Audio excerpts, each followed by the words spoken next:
Paz do Senhor, meu amado, bem-vindo de volta ao nosso momento da Bíblia para conhecer melhor e viver uma vida em plenitude com Deus. Nosso assunto hoje é o segundo livro dos Evangelhos, o Evangelho de Marcos. E aqui o principal personagem, como não poderia deixar de ser, é Jesus. Mas é Jesus visto sob o ponto de vista de servo, de filho do homem.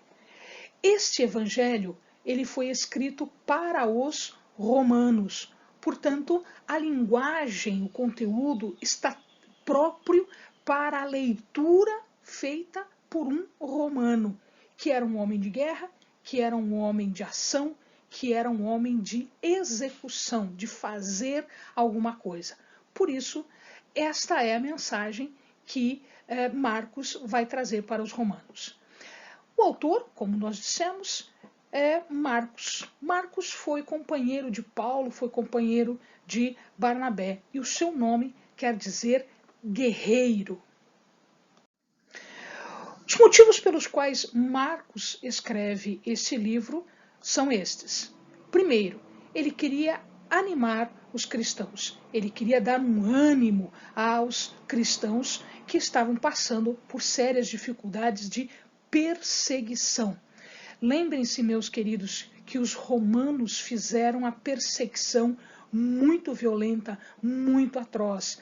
Né? Os cristãos eles eram instados a brigar, a se degladiar, a enfrentar feras bestas, a enfrentar a morte. Então, ele estava animando estes cristãos. Ele estava também incentivando a que esses cristãos dessem o seu testemunho de vida, o testemunho de modificação da sua vida.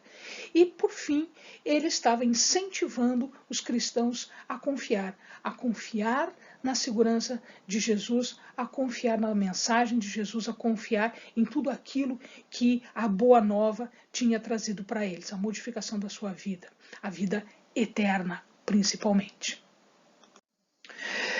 Neste livro, nós vamos encontrar algumas discussões, algumas controvérsias. Jesus é colocado à prova inúmeras vezes, muitas vezes. E ele tem que mostrar ou demonstrar algumas coisas super importantes que nós separamos aqui para o amado. Aqui do ladinho as passagens e nesta linha aqui as referências do livro. Então vejamos lá. Uma das primeiras controvérsias, uma das primeiras discussões, Jesus foi instado a justificar o seu direito de perdoar pecados. Por que Jesus poderia perdoar pecados? Está explicadinho nesta referência aqui, nesta passagem aqui. Outra coisa, Jesus foi cobrado porque ele tinha comunhão com publicanos e com pecadores. Publicanos eram pessoas marginalizadas, pessoas que ninguém gostaria de ter amizade, de ter contato. Uma outra situação, Jesus foi cobrado porque os seus discípulos podiam optar em jejuar e não jejuar. Jesus explica esta situação aqui.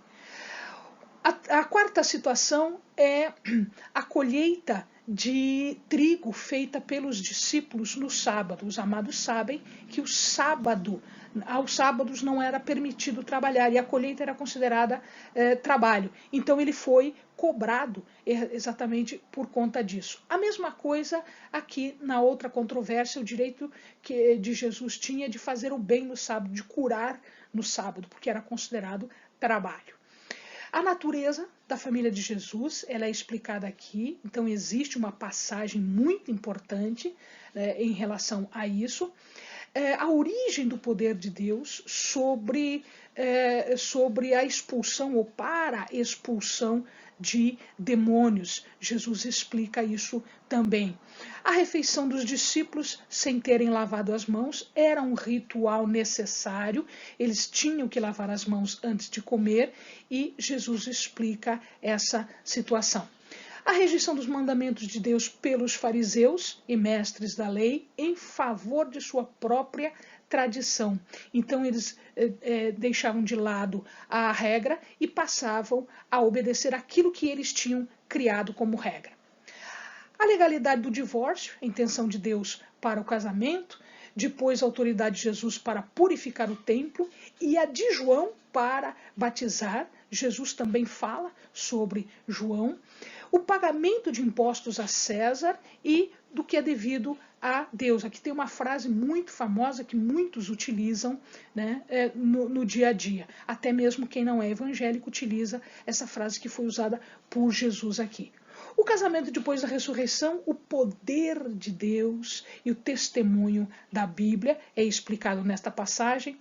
O mandamento mais importante também é discorrido, é explicado aqui, e a natureza do Messias, filho ou senhor de Davi. Essas as passagens controversas, super importantes e que serviram de base para outros evangelhos e para muitos ensinamentos importantes de Jesus. Finalmente, meu querido, o esboço. Nós podemos dividir o livro em três grandes partes, três partes importantes.